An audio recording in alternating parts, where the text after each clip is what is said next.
একটু মনোযোগ দিলে অল্প সময় আমরা দ্রুত শেষ করতে পারবো ইনশাআল্লাহ। উসুলের তাফসীর, এখানে আমরা আলোচনা শুরু করি। আউযু বিল্লাহি মিনাশ শাইতানির রাজিম, বিসমিল্লাহির রহমানির রহিম।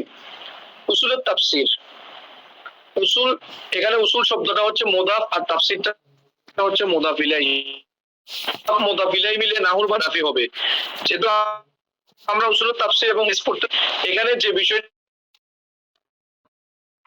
নাহু সরফের কায়দা গুরুত্বপূর্ণ, সেটা আমি আপনাদের টাচ দিব, আপনারা মনে রাখবেন, অথবা লিখে রাখবেন, অথবা যারা পারেন তারা ভিডিওটা সেভ করে রাখবেন। পরবর্তীতে রাতে যখন বসবেন তখন সেখান থেকে আপনি দরসটা নিতে পারবেন আবার। বুঝতে পারছেন? জি, বুঝতে পারছি। জি, তো সেগুলো সেভ করে রাখলে নিজের সুবিধা হবে। পরবর্তী কোনো বিষয় যদি প্রয়োজন পড়ে তাহলে আমরা সেখানে সাহায্য পেতে পারবো। তো আমরা উসুলের তাফসীর, উসুলের তাফসীর, এখানে শব্দটা হচ্ছে মুদাফ, তাফসীরটা হচ্ছে মুদাফ ইলাইহি। এখানে একটা কায়দা বলি, তাফসীর মুদাফ মুদাফ ইলাইহি মিলে মুরাক্কাবে এদাফি হয়। মুরাক্কাবে এদাফি, মুরাক্কাবে এদাফিটা হচ্ছে মুরাক্কাবে গায়রে মুফিদের একটা প্রকার। আমরা জানি ইলমে নাহর ভাষায় লফজ দুই প্রকার, মাউদু মুহমাল, মাউদু দুই প্রকার, মুফরাদ মুরাক্কাব। মুফরাদ তিন প্রকার, মুফরাদের অপর নাম কালিমা, কালিমা তিন প্রকার, ইসম ফেল হরফ। এরপর মুরাক্কাব, মুরাক্কাব দুই প্রকার, মুরাক্কাবে মুফিদ, মুরাক্কাবে গায়রে মুফিদ। মুরাক্কাবে গায়রে মুফিদ এর পাঁচ প্রকার রয়েছে। তাই মানুষ সরফ সাউতি, এই যেটা মুদাফ মুদাফ ইলাইহি, এটা হয় মুরাক্কাবে এদাফি। মুরাক্কাবে এদাফিটা হচ্ছে যে মুদাফ মুদাফ ইলাইহি, মুদাফ মুদাফ ইলাইহি মিলে যে মুরাক্কাব হয় তাকে বলা হয় মুরাক্কাবে এদাফি। এখন ওইখানে আমি এখানে আলোচনা করব, আপনারা বাসায় যখন পড়াশোনা করবেন তখন নাহুর কিতাবগুলো যেখানে যেটা বলবো যে কিতাবের মধ্যে আছে ওটা দেখে নিবেন, তাহলে দেখে রাখতে সুবিধা হবে। মুরাক্কাবে গায়রে মুফিদের যে প্রকারগুলো আছে, পাঁচ প্রকার, এগুলা পরিপূর্ণ বাক্য হয় না, মানে জুমলা হয় না, কালাম হয় না, এগুলা জুজে জুমলা হয়, বাক্যের অংশ হয়। মুরাক্কাবে গায়রে মুফিদ গুলা বাক্যের অংশ হয়, পরিপূর্ণ বাক্য হয় না। আর মুরাক্কাবে মুফিদের অপর নাম জুমলা বা কালাম, এটা পরিপূর্ণ বাক্য হয়। কথা বুঝে গেছে? জি জি, একটু মনোযোগ লাগবে, মনোযোগ থাকতে হবে সবাই। মুরাক্কাবে গায়রে মুফিদ গুলা পরিপূর্ণ বাক্য হয় না, এটা বাক্যের অংশ হয়। আর মুরাক্কাবে মুফিদ গুলা বাক্য হয়, পরিপূর্ণভাবে বাক্য হয়।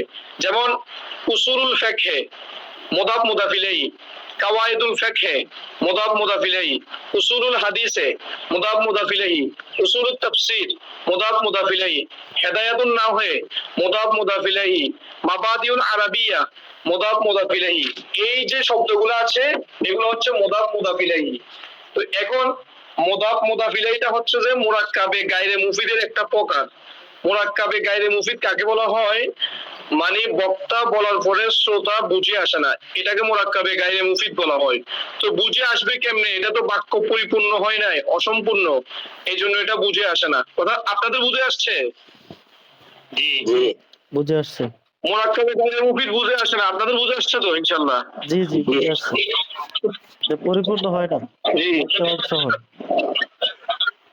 হ্যাঁ, তাহলে এই উসুলের তাফসীর, উসুলের তাফসীর এটা তরকিব হবে। উসুলের তাফসীরটা তরকিব হবে মুদাফ মুদাফ ইলাইহি মিলে যদি আপনি মুবতাদা বানান তখন খবর লাগবে। তারকিব করার ক্ষেত্রে মনে রাখতে হবে যেখানে মুবতাদা আছে সেখানে খবর লাগবে, যেখানে খবর আছে সেখানে মুবতাদা লাগবে, এটা খেয়াল রাখতে হবে। এখন আপনি যদি উসুলের তাফসীর মুদাফ মুদাফ ইলাইহি মিলে যদি আপনি এটাকে মুবতাদা বানান তাহলে এটা খবর লাগবে। অথবা যদি উসুলের তাফসীর শব্দ এটাকে যদি আপনি খবর বানান তাহলে এটা মুবতাদা লাগবে। তখন এরকম হবে, হাজা উসুলুত তাফসীরে, হাজা এটা মুবতাদা, উসুলুত তাফসীর খবর, মুবতাদা খবর মিলে জুমলা ইসমিয়া। কথা বুঝা গেছে? জি জি। তাফসীরুল জালালাইন, তাফসীরুল জালালাইন মুদাফ মুদাফ ইলাইহি মিলে খবর, হাজা তাফসীরুল জালালাইন, হাজা এটা মুবতাদা, ওই তাফসীর জালালাইন এটা খবর, মুবতাদা খবর মিলে জুমলা ইসমিয়া। আশা করি বিষয়টা বুঝা গেছে। জি, হ্যাঁ। এরপরে উসুলুত তাফসীর, এটা অনেকে জিজ্ঞেস করতে পারে উসুলুত তাফসীর বা উসুলে হাদিস বা উসুলে ফিকহ বা হিদায়াতুন নাহু, এগুলা তাফসীর জালালাইন মেশকাতুল মাসাবি, শরহুল ওয়াকায়া, মুখতাসারুল কুদুরি, এই সবগুলো কিতাবের নাম হবে মুরাক্কাবে এদাফি। মুরাক্কাবে এদাফি। এখানে আরেকটা সূত্র বলি আমি। এখন মুদাফ মুদাফ ইলাইহি, মুদাফ মুদাফ ইলাইহি এটা কিভাবে চেনা যাবে? প্রথম কথা হচ্ছে দ্বিতীয় শব্দটা যদি প্রথম শব্দের মালিক হয় তখন বুঝতে হবে এটা মুদাফ মুদাফ ইলাইহি। যেমন গোলামু জাইদিন, জায়েদের গোলাম, তাহলে এখানে গোলামের মালিককে জায়েদ, তাহলে জায়েদটা হচ্ছে দ্বিতীয় ইসিম, গোলাম হচ্ছে প্রথম ইসিম। তাহলে দ্বিতীয় ইসিম যখন প্রথম ইসিমের মালিক হয়েছে তখন বুঝে নিতে হবে এটা মুরাক্কাবে এদাফি অর্থাৎ মুদাফ মুদাফ ইলাইহি। আশা করি বিষয়টা পরিষ্কার। জি উস্তাদ। জি, মানে দ্বিতীয় ইসিম যখন, যেমন কিতাবু খালেদিন, খালেদের কিতাব, তাহলে কিতাবটার মালিককে খালেদ, মুদাফ মুদাফ ইলাইহি। তারপরে গোলামু জাহিদিন, এ জায়েদের মালিককে, গোলামের মালিককে জায়েদ, তাহলে এটা মুদাফ মুদাফ ইলাইহি। আচ্ছা, এরপর আমরা সামনের দিকে যাই। তো আমি একটা উদাহরণ দিলে আপনারা যখন স্টাডি করবেন ভাষায় তখন এটা মানে আরো বিভিন্ন উদাহরণ টেনে স্টাডি করার চেষ্টা করবেন, তাহলে আশা করি বিষয়টা পরিষ্কার হয়ে যাবে। তো আমরা সামনের দিকে যাই। উসুলের তাফসীর। উসুলের তাফসীর এখানে দুইটা শব্দ। আরবিতে যে আমরা পরিচয় দিই কিতাব, প্রত্যেকটা বিষয়ের যে পরিচয় হয় এটা হচ্ছে দুই প্রকার। প্রত্যেকটা বিষয়ের পরিচয় যেটা আছে ওইটা দুই প্রকার। একটা হচ্ছে হদ্দে এদাফি আর একটা হচ্ছে হদ্দে লকবি। হদ্দে এদাফি, হদ্দে লকবি, এটা নুরুল আনোয়ার কিতাবের মধ্যে পাবেন, হদ্দে এদাফি আর হদ্দে লকবি। তো হদ্দে এদাফি কোনটা? যখন কোনো বিষয়ের পরিচয় মুদাফ মুদাফ ইলাইহি দিয়ে পরিচয় দেওয়া হয় তখন তাকে বলা হয় হদ্দে এদাফি। যেমন উসুলুত তাফসীর হদ্দে এদাফি, উসুলে হাদিস হদ্দে এদাফি, উসুলে ফিকহ হদ্দে এদাফি, হিদায়াতুন নাহু হদ্দে এদাফি, তাফসীর জালালাইন হদ্দে এদাফি, মুখতাসারুল কুদুরি হদ্দে এদাফি, নুরুল ইজা হদ্দে এদাফি, শরহুল ওয়াকায়া হদ্দে এদাফি। কথা বুঝে গেছে? জি জি, আপনারা বুঝছেন তো এটা? এর হদ্দে মানে লকবি উদাহরণটা চাচ্ছিলাম। হ্যাঁ, দিচ্ছি। মুদাফ মুদাফ ইলাইহি মিলে যে পরিচয় হয় তাকে বলা হয় হদ্দে এদাফি। হদ মানে হা দাল, জিমের পরে যে হা আছে, হাই হুত্তি, হা দাল, এটাকে হদ বলা হয়। এটা মান্তিক শাস্ত্রে ব্যবহার হয়। হদ মানে পরিচয়। আর আরবিতে নাহু সরফ বা বালাগাত বা ফিকহের ক্ষেত্রে ব্যবহার হয় তারিফ। তারিফ, তা আইন রা ইয়াফা, তারিফ। তারিফ মানে পরিচয়। সবাইকে লাইনে থাকতে হবে। জি তারিফ মানে হচ্ছে পরিচয়। হ্যাঁ, আর মান্তিক শাস্ত্রে হদ শব্দটা ব্যবহার করা হয়। হদ, হাত, হাত আল হাত। তো তাহলে এই উসুলের তাফসীর আজকে আমরা প্রথমে এভাবে আলোচনা করতেছি, পরে ইনশাআল্লাহ আমরা মানে আজকে প্রাথমিকভাবে আলোচনা করতেছি বিষয়গুলা। এই তাহলে বুঝে গেল কি উসুলের তাফসীর।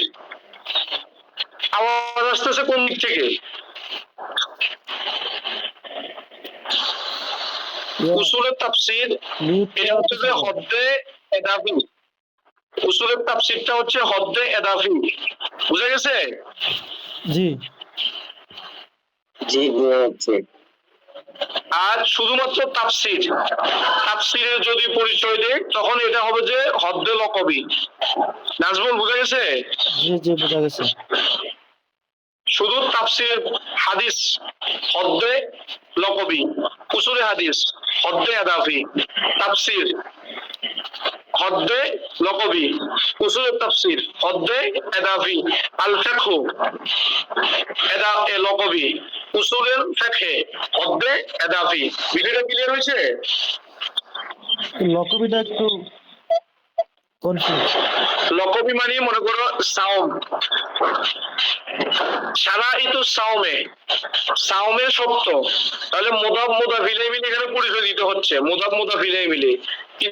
কিন্তু যদি শুধুমাত্র সাওম মানে লকব পারিভাষিক ভাবে মানে ইসতিলাহি ভাবে যেটা সংজ্ঞা, এটাকে বলা হয় লকবি। আশা করি বিষয়টা পরিষ্কার। জি লাল ফিক কোন বিষয়ে, হ্যাঁ, কোন বিষয়ে যে পারিভাষিক সংজ্ঞা আছে, যেমন এলমুন নাহু, এটা হচ্ছে যে হদ্দে এদাফি, কিন্তু শুধুমাত্র নাহুর পরিচয় যেটা ইসতিলাহি ভাবে সেটা হচ্ছে যে হদ্দে লকবি। সবার কি ক্লিয়ার হয়েছে বিষয়টা? জি হাবিবুল্লাহ, এখানে মাওলানা আব্দুল্লাহ, আমি বলছিলাম কি ওদের একটা একটা কথা, ওদের এই বিয়াদবি নেন না ওদের। আমি ভাবছিলাম সবাই ভিডিও অন করে দিতে বলেন, মিউট করে রাখবে, তাহলে ওদের আপনি পেজ গুলা দেখবেন, কেউ যদি হা বা না বলে তাহলে মুখে উচ্চারণ আপনি বুঝতেছেন। তো ঠিক আছে, এভাবে করো। রাজুলাই সবাই বলেন যে ক্যামেরা দিয়ে দিতে হইলে, তাহলে সবাই হুজুরে দেখতেছে কে কোন অবস্থাতে আছে, লেখাপড়ার মনোযোগে আছে কিনা। হুজুরে কিন্তু যে ওয়াজ করতেছে আমরা কিন্তু হুজুরে বুঝতেছে না যে আমরা কিনা। সমস্যা নাই, আচ্ছা তবে এভাবে পেজ দিলে কি হয়, কনসালটেশনটা ভরে রাখা, বুঝছেন নি? না, আমার কাছে মানে সবসময় যে দেখা যাইতেছে হুজুরে বললে যে বুঝছেন কিনা, তখন মিউটটা অন করতে করতে হুজুরে কিন্তু অনেকক্ষণ অপেক্ষা করা লাগে, তখন কিন্তু আর ইয়া করা লাগতেছে না, মিউট করা লাগতেছে না, আমরা শুধু হাত দিয়ে বলবো ঠিক আছে হুজুর বুঝছি, আচ্ছা তাহলে ঠিক আছে, ওকে ওপেন করার সমস্যা নাই, করেন। আনোস ভাই আপনি মিউট করে দেন একটু কষ্ট করে, যদি মনে করেন আপনার সাউন্ড আসতেছে আপনার ব্যাকগ্রাউন্ড থেকে।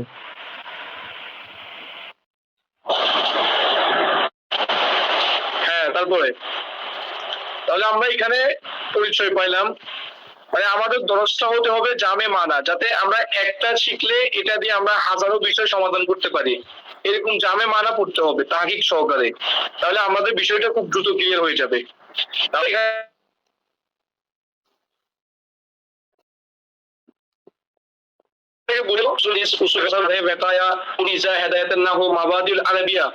এই কিতাবগুলো হচ্ছে যে হদ্দে এদাফি, মানে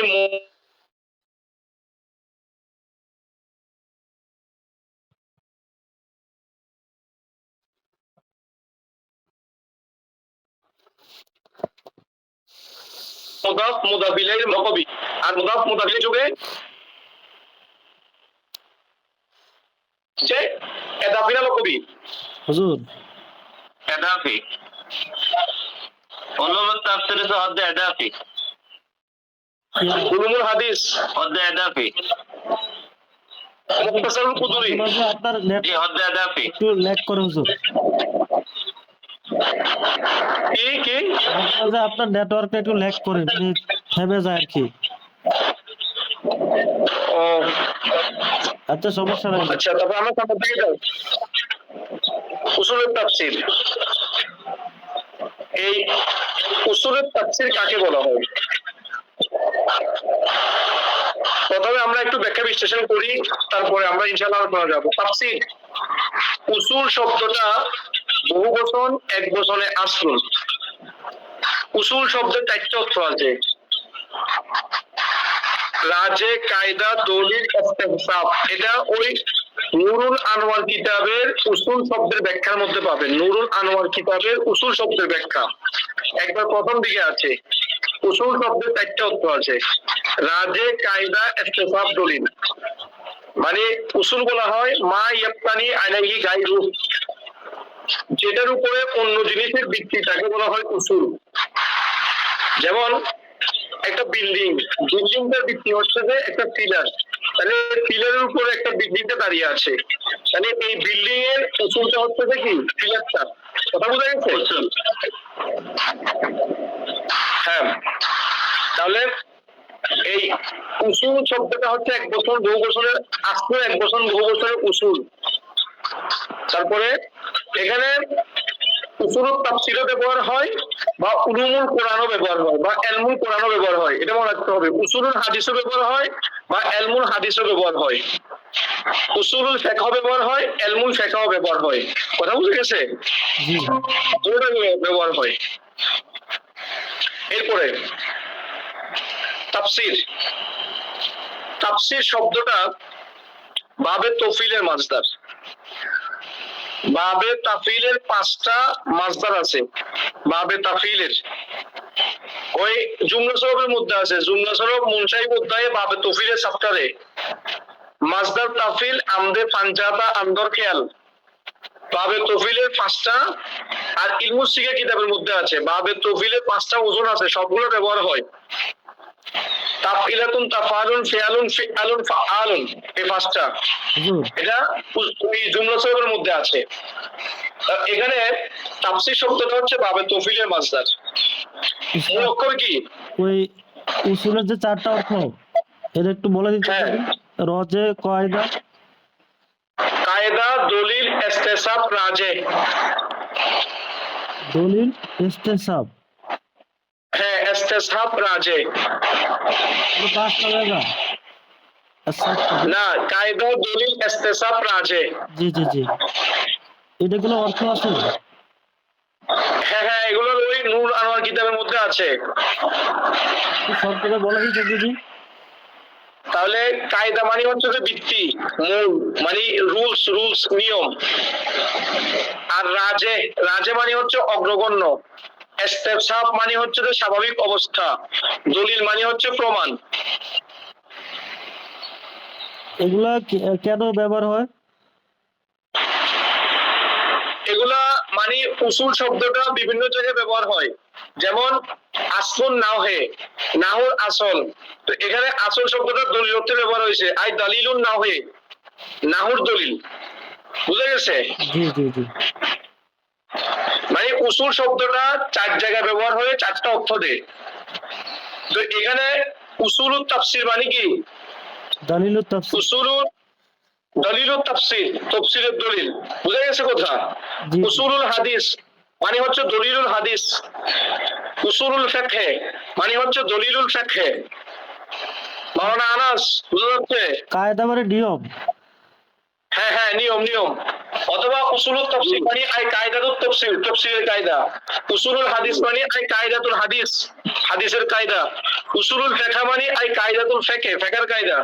বুঝা গেছে? আর রজেটা রাজে মানে প্রাধান্য পাবে। প্রাধান্য পাবে।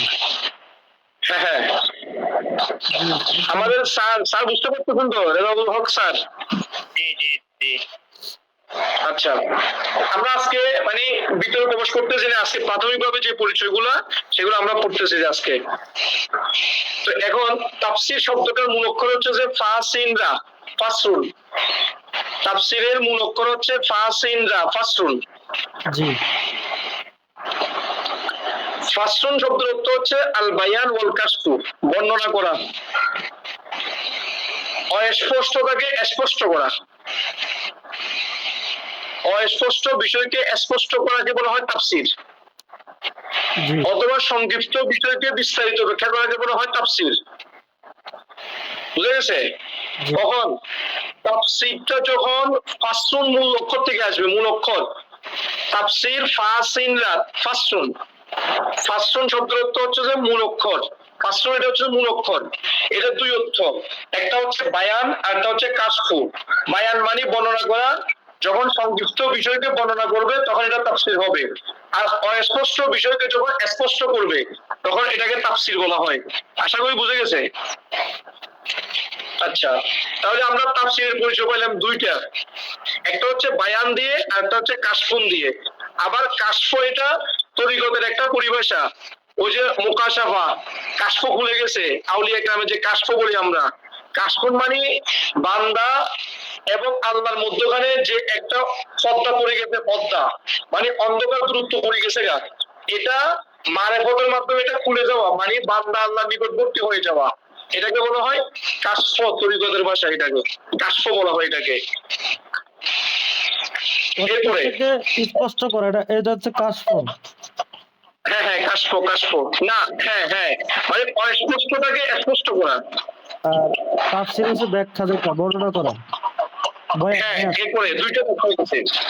এরপরে 3 নম্বর ব্যাখ্যা হচ্ছে যেমন আসফারা সুবহু ইজা আদা, যখন আলোকিত হয়, যখন আলোকিত হয় তখন বলা হয় কি, মানে আসফারা সুবহু ইজা আদা, সকালে যখন রোদ উঠে তখন বলা হয় আসফারা সুবহু, মানে সকালটা আসফার হয়েছে, মানে অন্ধকার ছিল এতক্ষণ পর্যন্ত, সুবহে কাজিবে।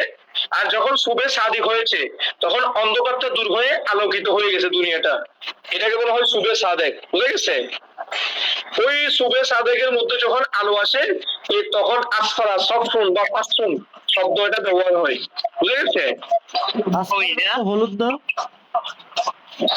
বুঝে নাই? আসফার তো হলুদ না? হলুদ আসফারুদ। হলুদ সেটা মুস্তারাক শব্দ, মুস্তারাক না, ওটা হচ্ছে যে সফরুন, ওটা সোয়াদ দিয়া, আর এটা সিন দিয়া। আসফারুস সুবহি। হ্যাঁ হ্যাঁ।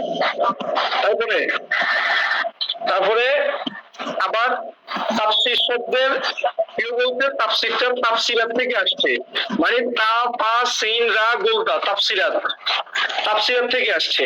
তাফসিরাত কাকে বলা হয়?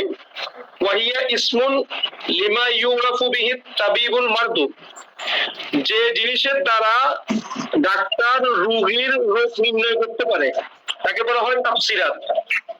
যে জিনিসের দ্বারা ডাক্তার রোগীর রোগ নির্ণয় করতে পারে তাকে বলা হয় তাফসিরাত।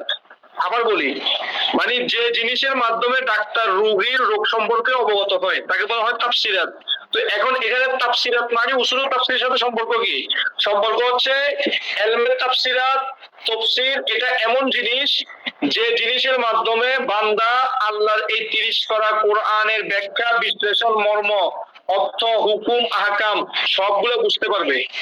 এটাকে তাফসীর বলা হয়। এজন্য বুঝে গেছে? জি জি। আচ্ছা, তাহলে তাফসীরের এটা হচ্ছে পরিচয় প্রাথমিকভাবে। আবার বিস্তারিতভাবে এটা হচ্ছে তাফসীরের পরিচয়। এবার আমরা ইলমুত তাফসীরের পরিচয় নিব। ইলমুত তাফসীর, ইলমে তাফসীর কাকে বলা হয়? ইলমে তাফসীর বলা হয় ইলমুন, আমি কি কোন কিতাব থেকে দরস দিচ্ছি এটা আপনাদেরকে পরবর্তীতে বলে দিব। ইলমুন ইউবহাসু ফিহি আন আহওয়ালিল কিতাবিল আজিজিল কুরআনিল মাজিদ মিন হাইসু নুজুলিহি ওয়া সনদিহি ওয়া আদাবিহি ওয়া আলফাজিহি ওয়া মাআনিহিল মুতাআল্লাকাতি বিন নজমি ওয়াল আহকাম ওয়া গায়রি যালিক। এটা কিতাব, এই কিতাবটা লিখেছে মুফতি আমিনুল হাসান আল মুজাদ্দিদি। কিতাবের নাম হচ্ছে আত-তানভীর ফি উসুলিত তাফসীর। আত-তানভীর ফি উসুলিত তাফসীর। ছোট কিতাব, এটা একদম ছোট কিতাব, তবে জামে মানা কিতাব। অল্প সময়ে অনেক কিছু শিখে যাবে এটা দিয়ে। আচ্ছা, তো এখানে ইলমে তাফসীর বলা হয় কাকে? এমন ইলম যে যে ইলমের মধ্যে আলোচনা করা হয় কোরআন নাজিল, কোরআন নাজিলের সনদ, কোরআন তেলাওয়াতের আদব, কোরআনে কারিমের শব্দের ব্যাখ্যা এবং কোরআনে কারিমের অর্থ এবং কোরআনে কারিমের হুকুম আহকাম। মানে যে শাস্ত্রে কোরআন নাজিল, কোরআন নাজিলের সনদ, কোরআনের আদব, কোরআনের শব্দের ব্যাখ্যা, কোরআন থেকে হুকুম আহকাম যে শাস্ত্রে আলোচনা করা হয় তাকে বলা হয় ইলমুত তাফসীর। কথা বুঝে গেছে? জি জি। কোরআন নাজিল, কোরআনের আদব, কোরআন তেলাওয়াতের আদব, কোরআনের শব্দসমূহের ব্যাখ্যা, কোরআনে কারিম থেকে মাসালা, ফিকহের মাসালা মানে আহকাম, আয়াতুল আহকাম, এগুলো অন্যান্য বিষয়, যেমন কোরআনের নাসিখ মনসুখ আছে, তারপরে কোরআন থেকে ফিকহ আছে, তার তাফসীর আছে। মানে কোরআন নাজিল, কোরআনের আদব, কোরআনের শব্দসমূহের ব্যাখ্যা, কোরআনের অর্থ, কোরআনের হুকুম আহকাম যে শাস্ত্রে আলোচনা করা বলা হয় তাফসীর। আচ্ছা, এবার আমরা আসি উসুল হাদিস কাকে বলে। হাদিস যে শাস্ত্রে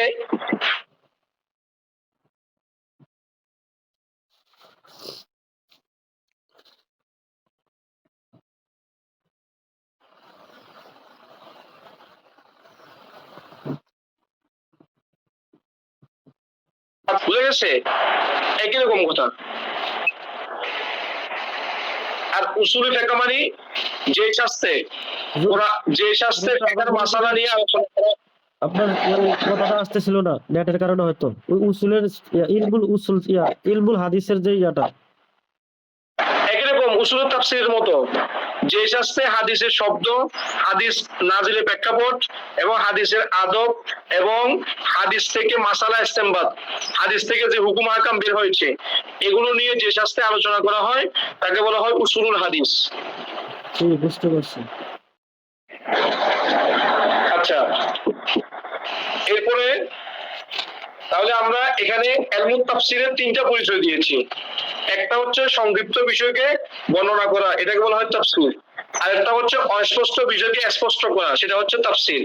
আরেকটা হচ্ছে তাফসিরাত থেকে যখন আসে তাফসিরাত, তাফসিরাত মানে হচ্ছে যে জিনিসের দ্বারা মানুষ আল্লাহ 30 পারা কোরআন সম্পর্কে জানতে পারবে, বুঝতে পারবে, তাকে বলা হয় তাফসির। জি বুঝা গেছে? জি আচ্ছা, এখন আমরা তাফসিরটা বুঝতে পারলাম। এরপর তাওবিল, তাফসির তাওবিল, তাফসির এবং তাওবিল, এই তাওবিলের মানে তাফসির এবং তাওবিল, তাওবিলের সাথে তাফসিরের সাথে কি পার্থক্য আছে কি নাই এটা নিয়ে ইখতিলাফ আছে ইমামদের মাঝে। তবে দেখেন, তাওবিল, তাওবিল শব্দের মূল অর্থ হচ্ছে আর রুজু, ফিরে যাওয়া। তাওবিল শব্দের অর্থ হচ্ছে আর রুজু, ফিরে যাওয়া, ফিরে যাওয়া।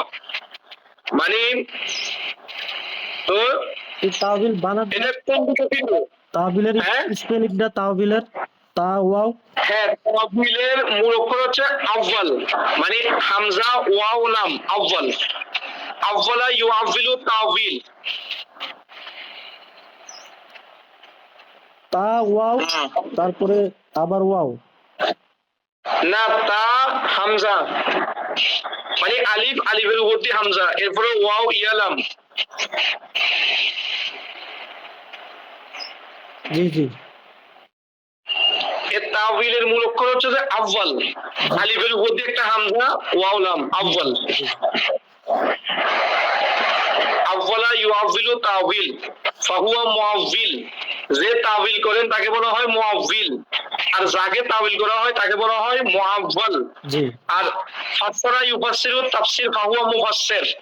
যে তাফসীর করে তাকে বলা হয় মুফাসসির, আর যে আয়াতের তাফসীর করা হয় তাকে বলা হয় মুফাসসার। জি খেয়াল করতে হবে একটু করে। জি বুঝতে পারছি। যে তাফসীর করে তাকে বলা হয় মুফাসসির, সিনের নিচে জেদ দিয়ে। আর যে আয়াতের তাফসীর করা হয় তাকে বলা হয় মুফাসসার, মানে আয়াতটাকে বলা হয় মুফাসসার। জি ঠিক আছে? তারপরে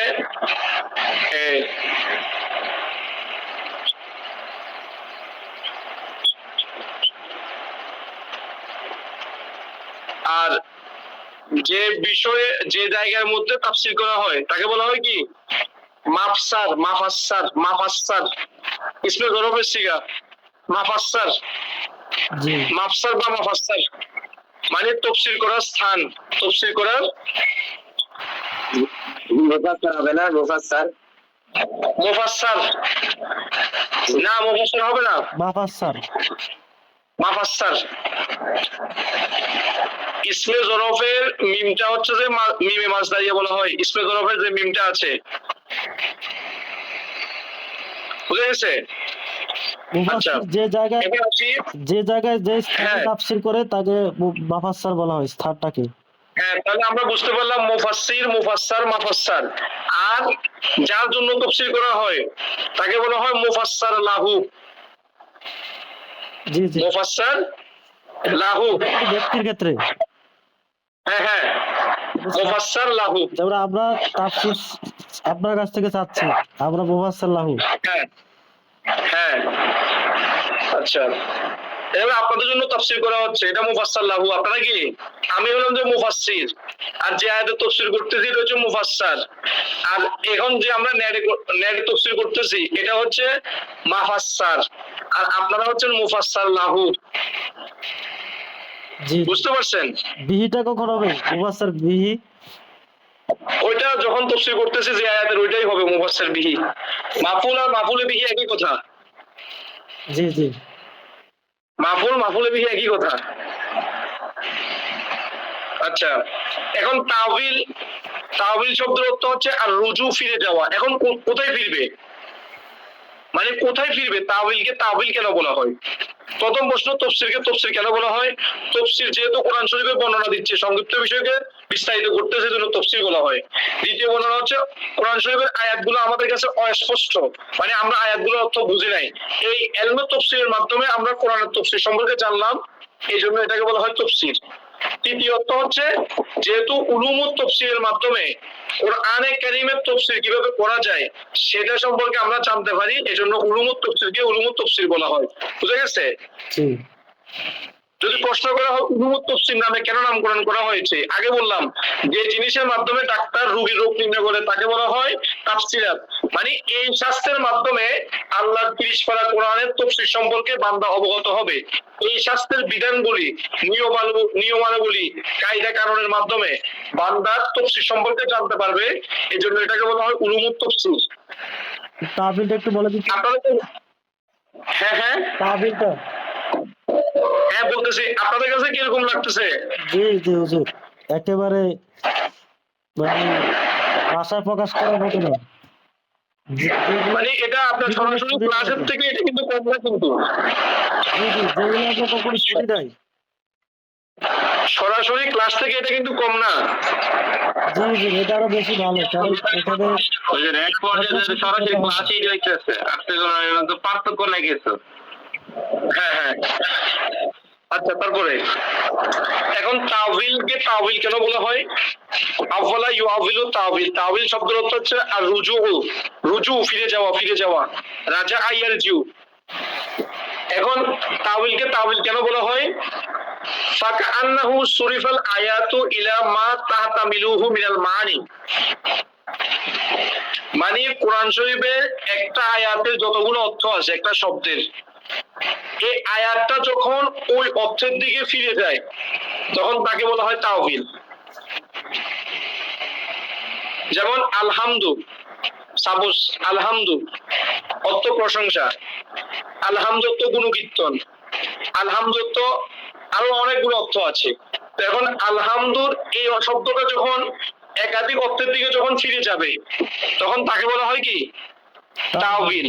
যেমন অলি, কোরআন শরীফে অলি শব্দের অর্থ হচ্ছে নিকটবর্তী, আবার অলি মানে বন্ধু, আবার অলি মানে আন্তরিক বন্ধু, আবার অলি মানে ফেকার কিতাবে অলি, ওই যে নেকার চ্যাপ্টারে আছে, নেকার চ্যাপ্টারে অলি, অলি অভিভাবক, অভিভাবক, অভিভাবক, এখানে অলি মানেও নিকটবর্তী বন্ধু না, অভিভাবক। তাহলে এই যে অলি শব্দ কতগুলো অর্থ আসছে, তো এই আয়াতটা যখন এতগুলো অর্থের দিকে ফিরবে, মানে আয়াত যখন সবগুলো অর্থকে সম্ভাবনা রাখে তখন তাকে বলা হয় তাওয়িল। বুঝে গেছে নাজবুল? বুঝে গেছে? জি হুজুর, বিভিন্ন অর্থ দিবে তাবিলটা। হ্যাঁ হ্যাঁ তাওয়িল। এখন আসো, মুস্তারাকটা কি এটার সাথে মিলবে, মুস্তারাক শব্দটা? হ্যাঁ মুস্তালাক একই রকম। এরপরে আসি আমরা মানে যখন তাওয়িল এবং যে অর্থ দরকার এই অর্থ এখান থেকে নিতে হবে, এরকম। হ্যাঁ এরপরে আরো আসতেছে, আরো আসতেছে। তাওয়িল তাফসীর মানে হচ্ছে যে তাফসীর এবং তাওয়িলের মধ্যে পার্থক্য কি? একদল বলছে তাফসীর এবং তাওয়িলের মধ্যে কোনো পার্থক্য নাই, একটা প্রকারভেদ। দ্বিতীয় পার্থক্য হচ্ছে তাওয়িল থেকে তাফসীরটা হচ্ছে ব্যাপক, আম ব্যাপক, আম বেশি অর্থ বোঝায়। তাওয়িল থেকে তাফসীরের মধ্যে কি বোঝায়? বেশি অর্থ বোঝায়। অর্থ বোঝায়। দুইটা প্রকার গেছে এখানে। আবার কেউ বলছে তাফসীর মানে হচ্ছে যে শুধু একটা অর্থের সম্ভাবনা রাখে, আর তাওয়িল মানে হচ্ছে একাধিক অর্থের সম্ভাবনা রাখে। কয়টা গেছে? 3টা। 4 নম্বর হচ্ছে তাফসীরটা হচ্ছে যদি তাফসীর আল্লাহ করে দেয় তখন সেটা কাতি হয়ে যাবে, অকাট্য। আর তাওয়িলটা জন্নি, তাওয়িল জন্নি মানে ধারণা প্রচুত। তাওয়িল দিয়ে কেউ কাউকে কাফের বলতে পারবে না, তাওয়িল দিয়ে কেউ কাউকে কাফের বলতে পারবে না, যেহেতু এটা জন্নি, জন্নি দিয়ে কেউ কাউকে কাফের বলা যাবে না। জন্নি কাফের বলতে হলে অকাট্য দলিল লাগে, কাতিউস সুবুত যেটাকে বলা হয়। বুঝে গেছে? এই 4টা।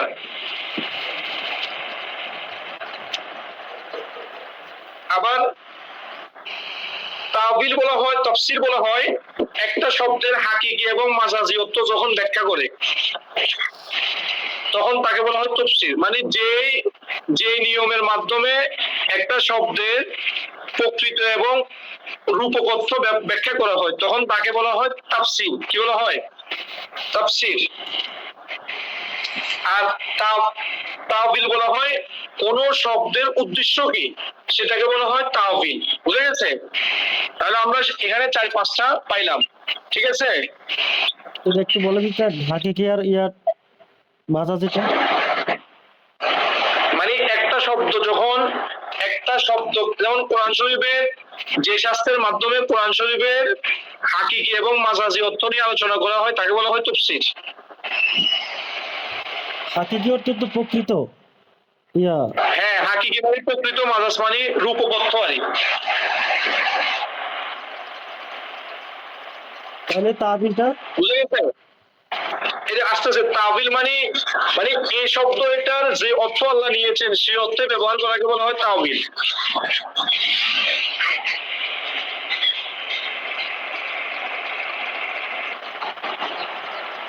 এরপরে আসি, এখানে আরেকটা বিষয় বলার দাবি রাখে, সেটা হচ্ছে যে তাবিলের সংজ্ঞা তারজিহু আহাদিল মুহতামিলাতে।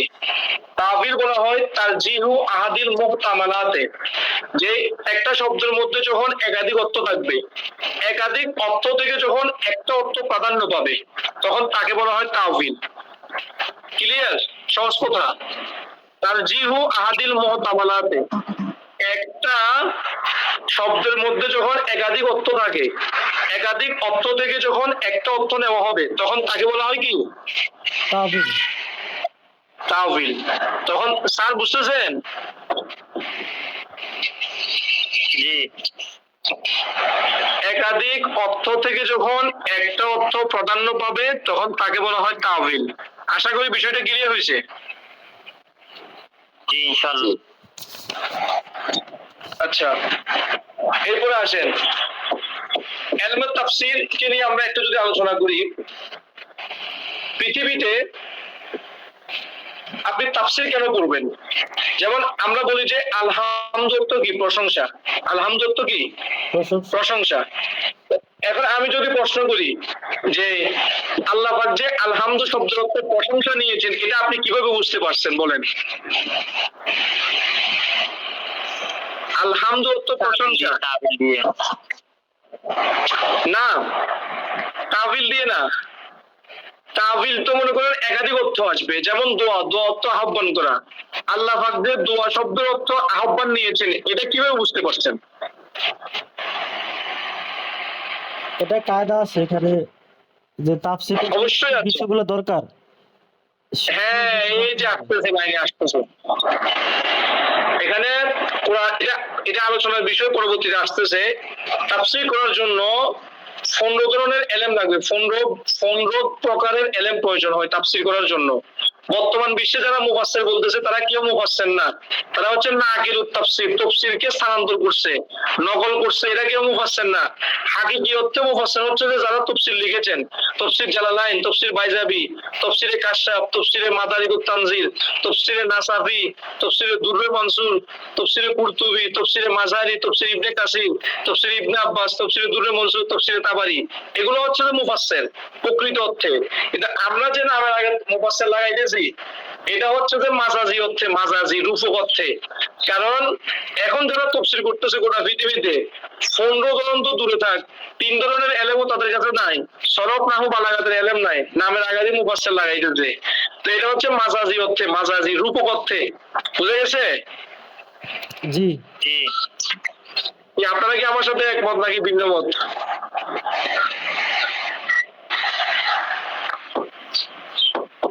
আচ্ছা, ইনশাআল্লাহ আমরা মুফাসসির হব, আমরা সবগুলা বিষয় হ্যাঁ হ্যাঁ হ্যাঁ, ইনশাআল্লাহ। আমরা তাফসীর করব ইনশাআল্লাহ। আচ্ছা, মুফাসসির হব। এরপরে এই তাহলে যে কথা বলতেছিলাম, শাহ ওলিউল্লাহ মুহাদ্দিস দেহলভী রাহমাতুল্লাহি আলাইহি তার একটা উসুলুত তাফসীরের কিতাব আছে, আল ফাউজুল কাবীর ফি উসুলত তাফসীর। এই কিতাব কওমি মাদ্রাসাতে পড়ানো হয়, সরকারি মাদ্রাসাতে পড়ানো হয় না। এটা দর্শন জামিতে আমরা পড়াইতাম আগে, কওমি মাদ্রাসায় পড়াই এটা। এই কিতাবের মধ্যে আছে যে আল্লাহ পাক যে এই আয়াতের এরকম অর্থ নিয়েছেন সেটা আপনি কিভাবে বুঝছেন।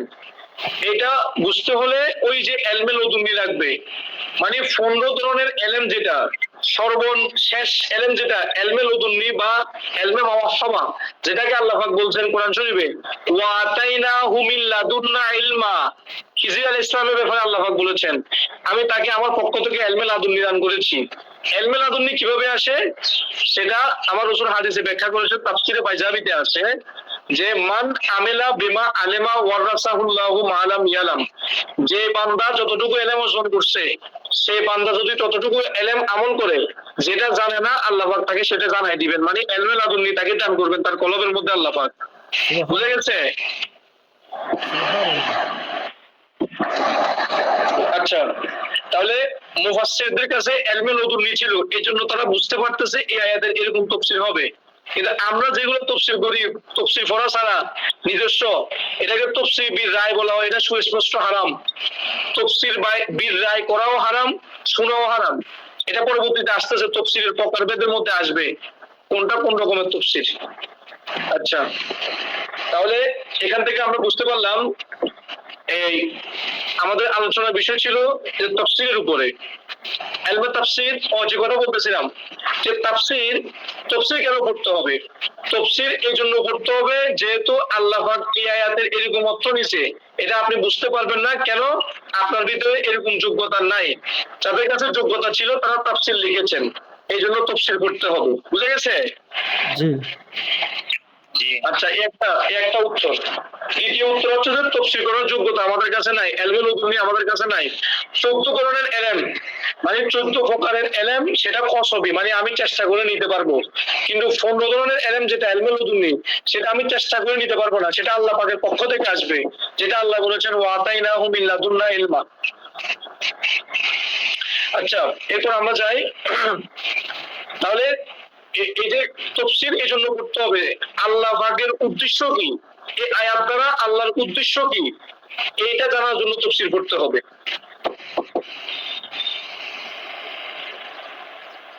এরপর আসেন,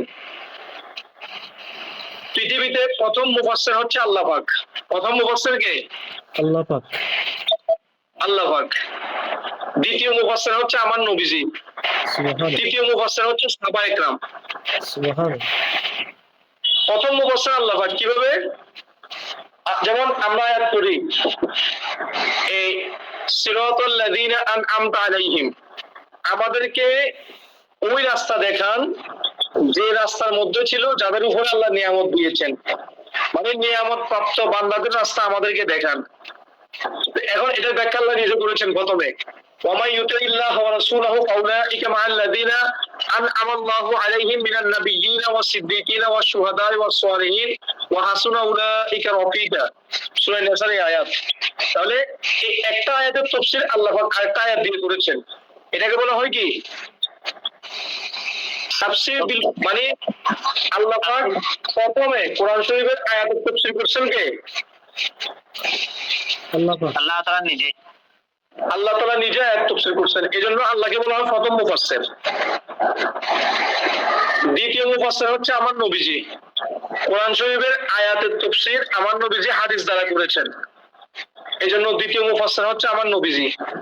তৃতীয় মুফাসসির হচ্ছে সাহাবায়ে কেরাম। সাহাবায়ে কেরাম। চতুর্থ মুফাসসির হচ্ছে মুফাসসিরগণ, মুজতাহিদগণ, মুজাদ্দিদগণ। বুঝে গেছে? জি। আর পঞ্চম মুফাসসির যারা আছি আমরা আলেমরা, তারা হচ্ছে যে নাকিলুত তাফসীর, মানে তাফসীরকে নকল করে। আমরা বললাম যে মাজাজি। আর উপরের 4 ধরনের যারা গেছে আল্লাহ, রাসূল, সাহাবী, মুজতাহিদগণ, মুফাসসিরগণ, তারা হচ্ছে যে হাকিকি অর্থে মুফাসসির। আর আমরা 5 নম্বরে যারা আলেম ওলামা মুফাসসির দাবি করি, আমরা বললাম যে প্রকৃত অর্থে না, রূপক অর্থে মুফাসসির। মাওলানা আনাস তো চেহারা খারাপ করে ফেলতেছে কেন? হ্যাঁ, বলে হুজুর উল্টো পাল্টা পড়াইতেছে আমাদেরকে, না এরকম মনে হচ্ছে?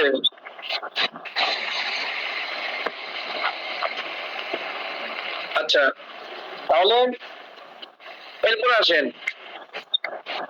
তাফসীর। আল্লাহ পাক যখন কোরআনে কারীমের আয়াত নাযিল করেছেন,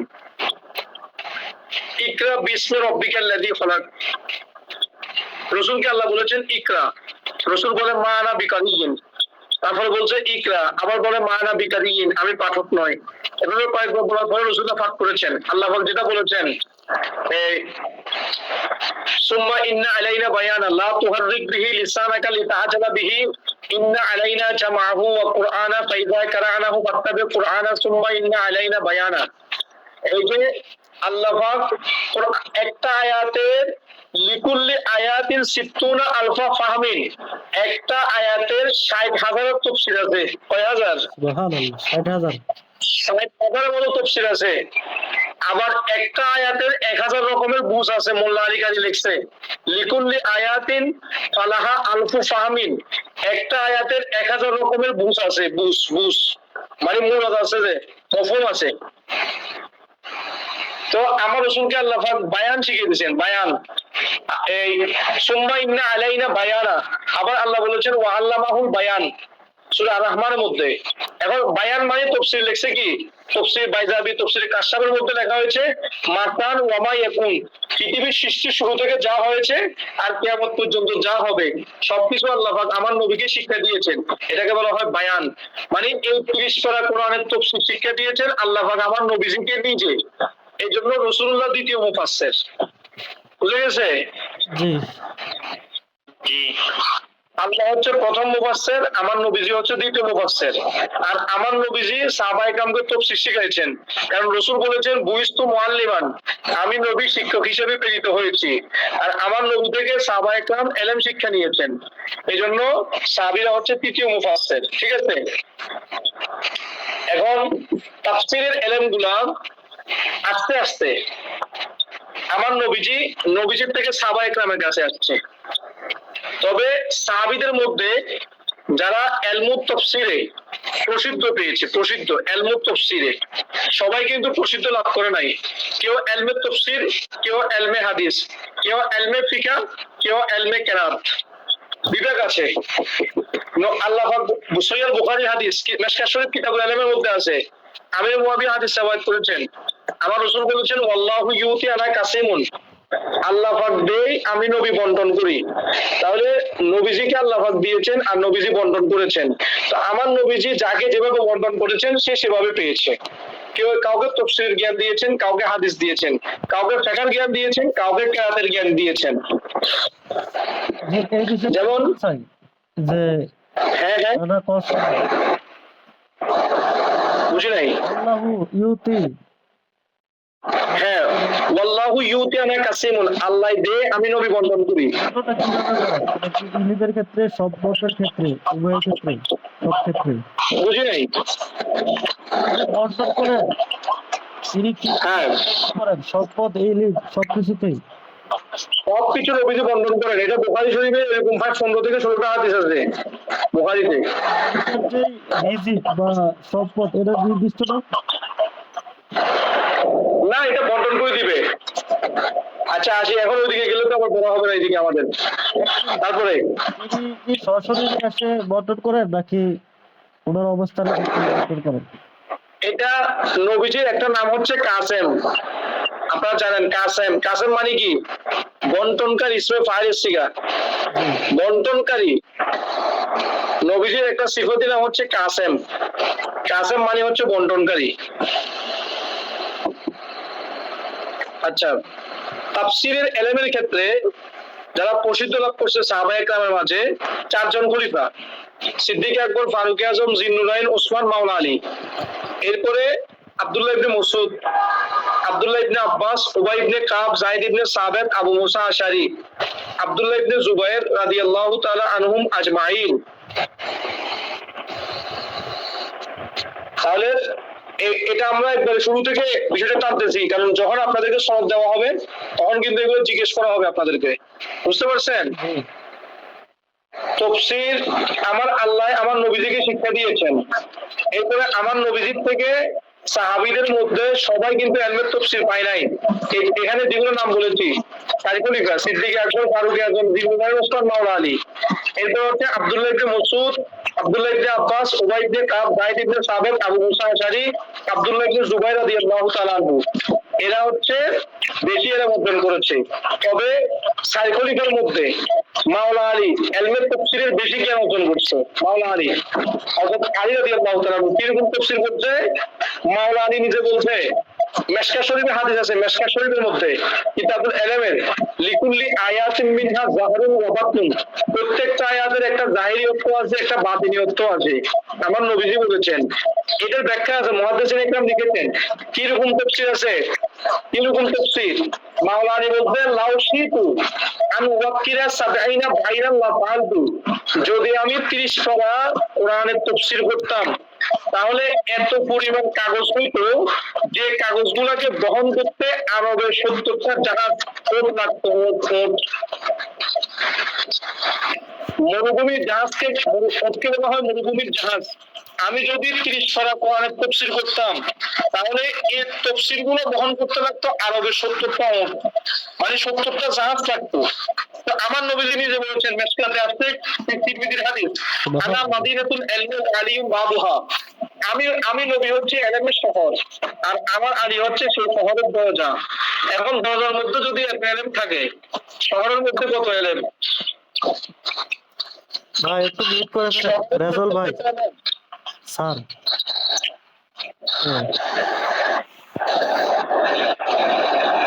আপনার লাইনে আছেন তো?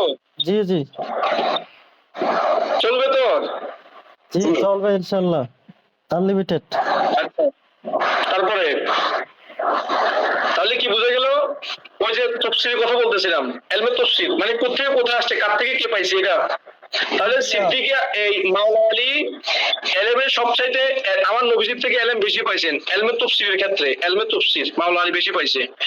আবার এখানে কথা আছে, মাওলা আলী ইলমে তাফসীর পাইছে, তবে আব্দুল্লাহ ইবনে আব্বাস, যেটা বুখারীতে আছে, মিশকাত কিতাবুল ইলমের মধ্যে হাদিস আছে, আল্লাহ রাসূল আব্দুল্লাহ ইবনে আব্বাসকে বলেছিলেন, আল্লাহুম্মা আল্লিমহু তাওয়িল ওয়া ফাক্কিহু ফিদ্দীন, আল্লাহ তুমি আব্দুল্লাহ ইবনে আব্বাসকে কোরআনের তাওয়িল শিক্ষা দাও এবং দ্বীনের ফকিহ বানাও। কোরআনের তাওয়িল শিক্ষা দাও এবং দ্বীনের ফকিহ বানাও। এখান থেকে গোটা পৃথিবীতে সমস্ত মুফাসসিরদের সম্রাট হচ্ছে আব্দুল্লাহ ইবনে আব্বাস রাদিয়াল্লাহু তাআলা আনহু, যাকে বলা হয় রাইসুল মুফাসসিরিন।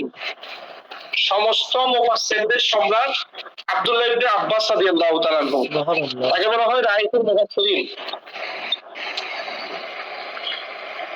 কি কথা বুঝা যাচ্ছে? জি, তো সাহাবীদের মধ্যে যে বলছেন চার খলিফা, আব্দুল্লাহ ইবনে মাসউদ, আব্দুল্লাহ ইবনে আব্বাস, আব্দুল্লাহ ইবনে জুবায়ের। উবাই ইবনে কাব, উবাই ইবনে কাব, যায়েদ ইবনে সাবিত।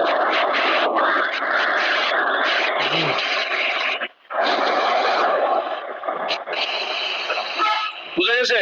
জি তবে আপনাদের সুবিধা হবে, আপনারা প্রতিদিনের দরজটা সেভ করে রাখবেন। এই রেকর্ডিং হচ্ছে। হ্যাঁ, সেভ করে রাখবেন।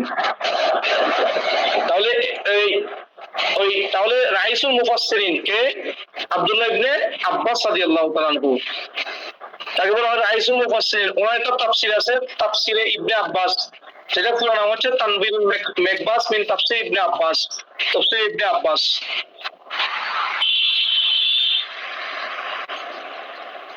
আচ্ছা, তো এরপরে তাদের মধ্যে কি কেউ আছে? আসতেছে। এরপরে আপনাদেরকে একটা সংক্ষিপ্ত ইতিহাস দিচ্ছি, সংক্ষিপ্ত ইতিহাস। এটা শুধু ইলমে তাফসীরের ইতিহাস বলতে গেলে টানা 1 মাস যাবে, সময় রাত দিন, বুঝছেন? এতটুকু তো আর সময় নাই। মৌলিক বিষয়টা আপনাদেরকে বলতেছি, যে মৌলিক বিষয়টা। এরপর আসেন, সাহাবীদের মধ্যে থেকে আবার কিছু কিছু সাহাবী আছে যারা কিছু কিছু আয়াতের তাফসীর করেছেন সামান্য। তার মধ্যে আনাস ইবনে মালিক, আর আমাদের এখানে একজন আছে আনাস।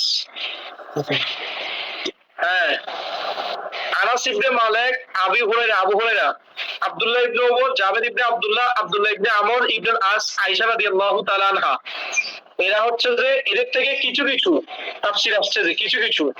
আর আগে যেগুলো বলেছি প্রথম দিকে, এদের থেকে বেশি সংখ্যক তাফসীর আসছে, মানে কোরআন শরীফের আয়াতের তাফসীর করছেন তারা বেশি। দ্বিতীয় ক্যাটাগরি তাদের নামগুলো একটু বলবেন? হ্যাঁ, আনাস ইবনে মালিক, জি, আবু হুরায়রা, তারপর আব্দুল্লাহ ইবনে ওমর, জি, আব্দুল্লাহ ইবনে আমর, তারপর তারপরে মায়েশা সিদ্দিকা। জি, এদের থেকে অল্প অল্প তাফসীর আসছে যে। আচ্ছা, এগুলো হচ্ছে সাহাবা একরামের। এরপরে তাবিঈদের মধ্যে যারা প্রসিদ্ধ লাভ করছে, তাবিঈদের মধ্যে সাইদ ইবনে জুবাইর রাদিয়াল্লাহু তাআলা আনহু, ইমাম মুজাহিদ, ইকরামা, তাউস ইবনে কাইসান, আতা ইবনে আবি রিবা, এগুলা এরা তাবিঈদের মধ্যে সবচাইতে বেশি তাফসীর হচ্ছে ওনাদের, এবং এগুলা মাকবুল মাশহুর।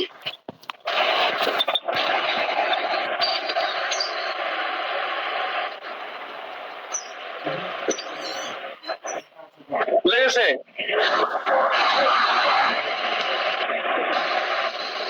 সাইদ ইবনে জুবাইর, মুজাহিদ, মুজাহিদের নাম, মুজাহিদের তাফসীর আছে, তাফসীরে মুজাহিদ, তাফসীরের কিতাব খুললে তখন দেখবেন তাফসীরে মুজাহিদ আছে, তাফসীরে ইকরামা আছে, ইকরামা ইবনে আবু জাহাল, আবু জাহালের ছেলে, তাবী ছিলেন, আমার নবীজিকে দেখেন নাই।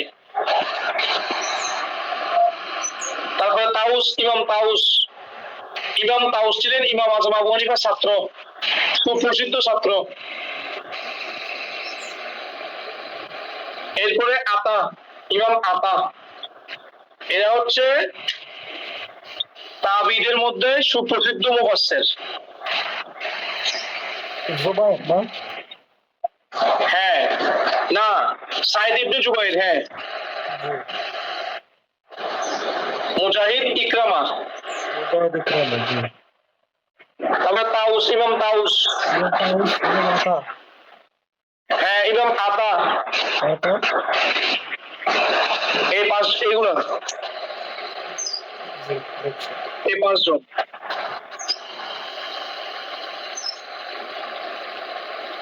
আচ্ছা, তারপর আমরা যাই। আবু জাহেলের ছেলে ছিলেন নাকি? হ্যাঁ হ্যাঁ, আবু তাবিঈ ছিল যে, সে সাহাবী না, রাসূলকে দেখে নাই।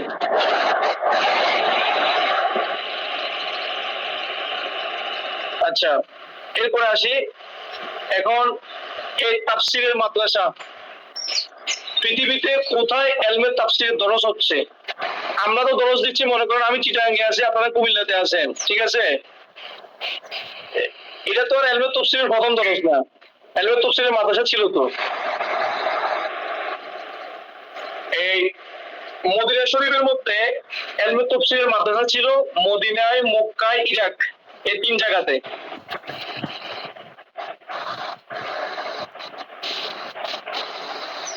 Mecca, Medina, Iraq. তাফসীরের মাদ্রাসা ছিল? হ্যাঁ হ্যাঁ, কখন এগুলো ছিল? এটা তাবিঈদের জমানায়, সাহাবীদের জমানায় থেকেও ছিল। ওনারা এখানে 10 দিতেন এবং নিতেন? হ্যাঁ, অবশ্যই। এখন এগুলো নাই এখন? এই ইতিহাস তো পৃথিবীর অজানা হয়ে গেছে গা। এবার শুনেন, মদিনা শরীফের মধ্যে যিনি এলমে তাফসীরের দরস দিতেন, তিনি হচ্ছে উবাই ইবনে কাব রাদিয়াল্লাহু তাআলা আনহু। উবাই ইবনে কাব, উবাই ইবনে কাব, তিনি মদিনার দরস দিতেন? হাবিবুল্লাহ কোথায়? আচ্ছা, আচ্ছা, হাবিবুল্লাহ আছে না? মদিনার যে সম্পর্ক করতেন। আচ্ছা, মদিনা শরীফের মধ্যে এলমে তাফসীরের যিনি মাদ্রাসা প্রতিষ্ঠা করছেন তাকে বলা হয় উবাই ইবনে কাব। উবাই ইবনে কাব, হ্যাঁ, ওনার ছাত্র ছিল তিনজন প্রসিদ্ধ। আবু আলিয়া, তাফসীর পড়তে পাবেন, আবু আলিয়া। আবু আলিয়া, হ্যাঁ, তারপরে মোহাম্মদ ইবনে কাব আল কুরজি। ইবনে কাব, হ্যাঁ, মোহাম্মদ ইবনে কাব, আল-কুরজি, হ্যাঁ, আল কুরজি, কফ রা জওয়া ইয়া। তারপর 3 নম্বরে? তারপর হচ্ছে যায়েদ ইবনে সুলাইম। জি, যায়েদ ইবনে সুলাইম। জায়েদ ইবনে সুলাইম। হ্যাঁ, আমাদের স্যার আছে তো, জি জি শুনতেছেন তো স্যার? এই সুলাইম না জি শুনতেছি হ্যাঁ হ্যাঁ, সুলাইম না কার নাম ছিল ওই আনাস রাদিয়াল্লাহু তাআলা আনহুর? কি বলতেছো যে? সুলাইম না? না, জায়েদ ইবনে সুলাইম, সুলাইম, হ্যাঁ। আচ্ছা, এটা হচ্ছে যে মদিনা শরীফে, মানে মদিনা শরীফের এলমে তাফসীরের মাদ্রাসা বানাইছে প্রথম, মানে এলমে তাফসীরের দরজ দিতেন উবাই ইবনে কাব রাদিয়াল্লাহু তাআলা।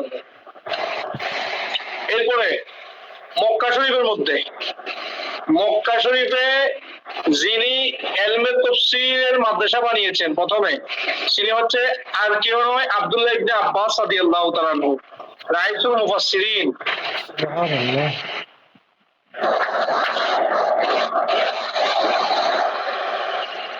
আপনারা যারা মাঠে ময়দানে আছেন তারা এই তফসিরগুলো প্রকাশ করবেন মানুষের কাছে, এগুলো বয়ান করবেন। জি জি, আনকমন জিনিস, আনকমন তাফসীর। মক্কা শরীফের মধ্যে যারা মাদ্রাসা এলমে তাফসীরের মাদ্রাসা বানাইছে তিনি হচ্ছে আব্দুল্লাহ ইবনে আব্বাস। এই আব্দুল্লাহ ইবনে আব্বাসের ছাত্র কারা জানেন? ওই যে তাবিঈদের মধ্যে যারা প্রসিদ্ধ মুফাসসির ছিল বলছিলাম, সাঈদ ইবনে জুবাইর, মুজাহিদ, ইকরামা, তাউস, আতা, এরা হচ্ছে আব্দুল্লাহ ইবনে আব্বাসের ছাত্র সবাই।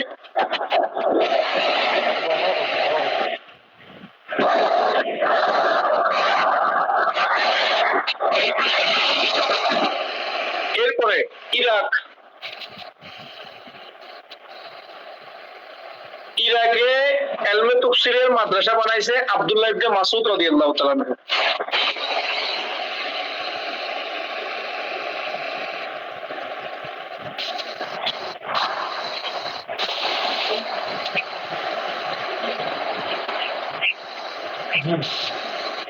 জি ওনার ছাত্র কার কার কার আব্দুল্লাহ ইবনে মাসউদ। জি হুজুর আব্দুল্লাহ ইবনে মাসউদের। আব্দুল্লাহ ইবনে মাসউদের ছাত্র ছিল আলকামা। আলকামা? হ্যাঁ, আলকামা, মাসরুক,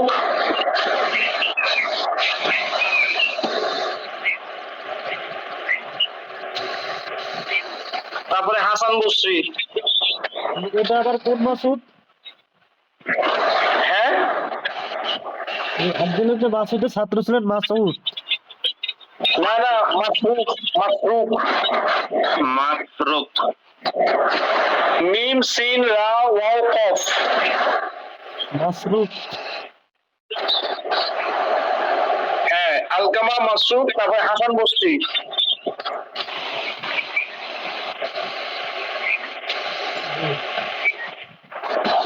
তারপরে ইমাম কাতাদা।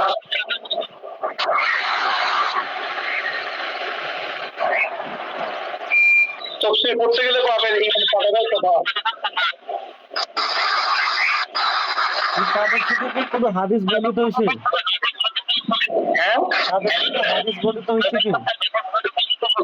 হ্যাঁ হ্যাঁ, অবশ্যই না, হাদিস আছে তো।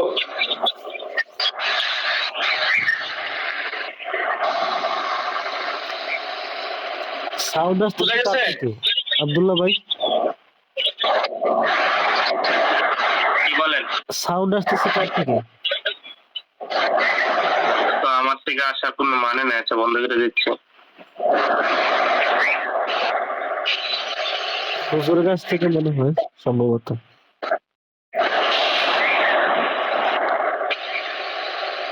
তাহলে এই মক্কা শরীফে, মদিনা শরীফে তাফসীর, এটা আমি সংক্ষিপ্ত আপনাদেরকে একটা ইতিহাস দিলাম।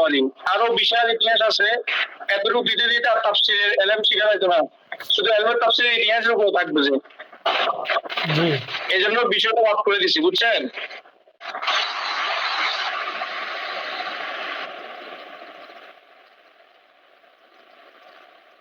তাহলে এলমে তাফসীরের আজকে যে আলোচনা এটা আপনারা ইয়া করবেন, মুখস্থ করবেন, বুঝবেন, জানবেন, শিখবেন।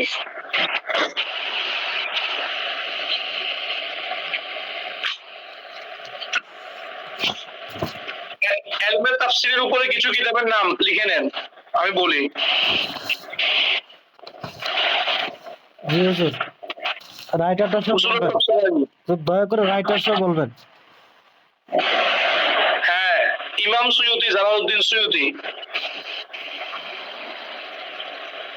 এই যে কিতাব, এই যে এখানে আমি দেখাই দিচ্ছি, এই যে এটা 3 খণ্ড। আল ইতকান। এটা হ্যাঁ, আল ইতকান। এটা বালাগুলি পড়লে এতুন বড় মুফাসসির আর পৃথিবীতে কেউ নাই। এই কিতাবটা আছে হুজুর। আচ্ছা, এরপরে ইমাম জারকাশি আল বুরহান ফি উলুমিল কুরআন।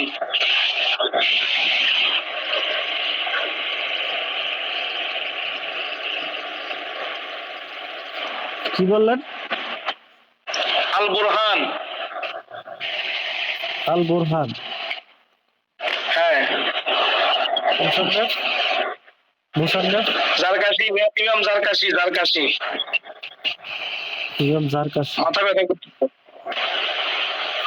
জি, তারপর তারপরে ওই শাহ ওলিউল্লাহ মুহাদ্দিস দেহলভির আল ফাউজুল কবির।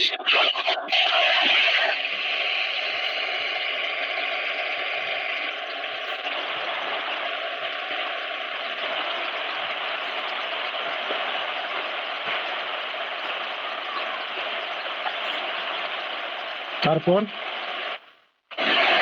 তারপরে মুফতি আমিউল হাসান মুজাদ্দিদির আত-তানবীর।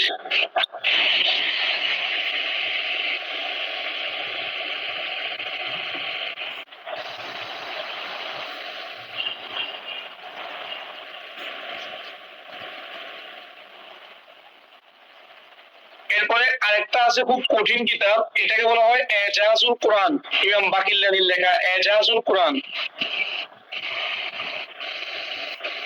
আরো অনেক আছে পৃথিবীতে, মানাহিলুল ইরফান ফি উসুলিত তাফসীর আছে, তারপরে আত-তিবিয়ান ফি উলুমিল কুরআনও আছে। ইজাজুল কোরআন মুসান্নাফ ইমাম বাকিল্লানি।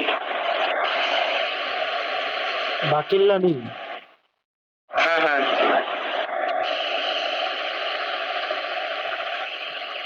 তারপর আপাতত এগুলা আর লাগবে না। জি, লিখছি।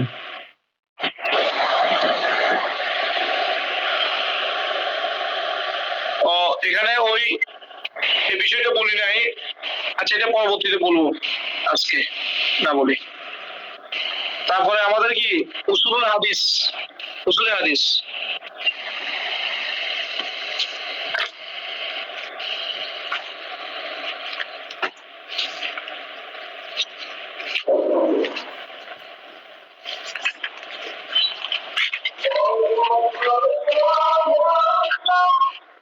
তো আসান দিয়ে ফেলতেছে। হুজুর আজকে থাক হুজুর। তাহলে আজকে থাক। ঠিক আছে, তাহলে মাস সালামাত। আসসালামু আলাইকুম। আসসালামু আলাইকুম।